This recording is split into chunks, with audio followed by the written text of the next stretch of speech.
Hello friends, welcome to the third session of the week 1 of our MOOC on climate change and disaster risk management. In the previous sessions, we have understood what climate change is and how science is proving it beyond doubt. Now, it's time to ask the next big question, what is the world doing about it? That's what this talk, Climate Policy and Global Action, is all about.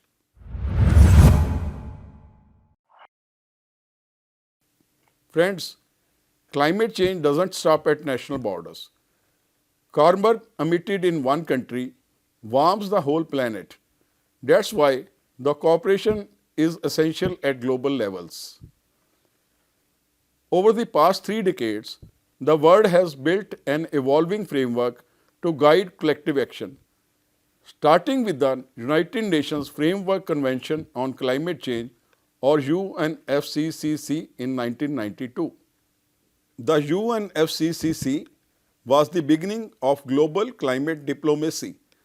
The UNFCCC, born at the Earth Summit in Rio de Janeiro, was the first global agreement to recognize climate change as a shared problem. Its ultimate goal was to stabilize greenhouse gases at levels that prevent dangerous human interference with the climate system. It also introduced a key principle, common but differentiated responsibilities.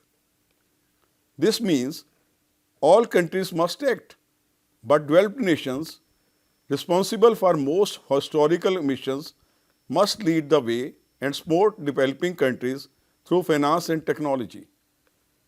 Under this convention, nations meet every year in what we call the Conference of Parties or COP. The Kyoto Protocol in 1997 was the first binding commitment. It became the first legally binding climate treaty.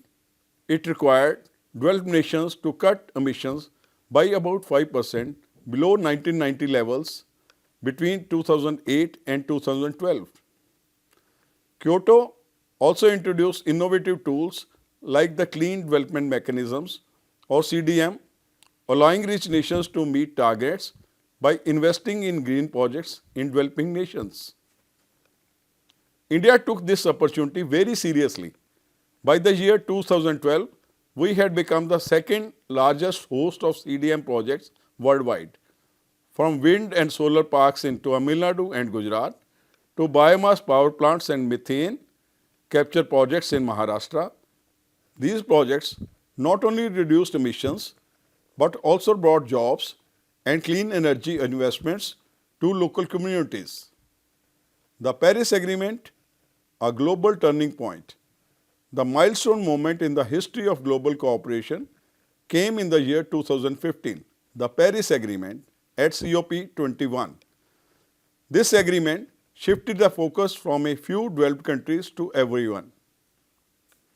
Every nation, rich or poor, now submits its own nationally determined contributions or the NDCs, which are voluntary plans to reduce emissions and adapt to climate impacts.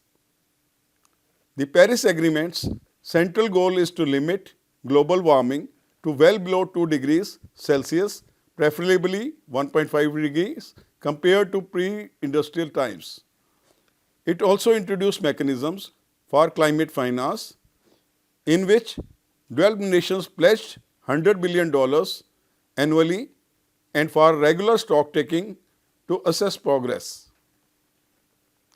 India ratified the Paris Agreement in the year 2016 and made some bold commitments to reduce the emission intensity of its GDP by 45% by 2030 from 2005 levels, to achieve 50% of its electricity capacity from non-fossil sources by the year 2030, to create an additional carbon sink of 2.5 to 3 billion tons of carbon dioxide through forest and tree cover.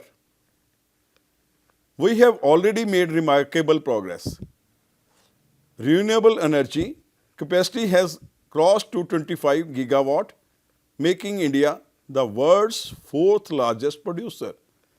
With initiatives like the International Solar Alliance, co-founded with France, India has become a torchbearer of clean energy cooperation. Another Indian initiative is the Coalition for Disaster Resilient Infrastructure. This works globally to make infrastructure safer against climate-related disasters. Friends, let's now understand the major annual milestones under COP summits. Every COP summit builds on the previous ones. A look at the few highlights. In COP26 in Glasgow, during the year 2021, India announced its Panchamrit commitments, including net zero by 2070 and 500 gigawatt of renewable energy by the year 2030. COP27 in Egypt 2022 established a loss and damage fund to help vulnerable nations recover from climate impacts. COP28 in Dubai 2023 conducted the first global stock taking, confirming that current efforts are not enough. COP29 at Baku in 2024 raised the bar for climate finance, aiming to mobilize $1.3 trillion annually by 2035. Through all these summits, India has consistently spoken for the Global South, demanding equity, technology transfer, and accessible finance. Global agreements mean little without national action plan, and India's response is the National Action Plan on Climate Change, or UNFCCC, launched in the year 2008.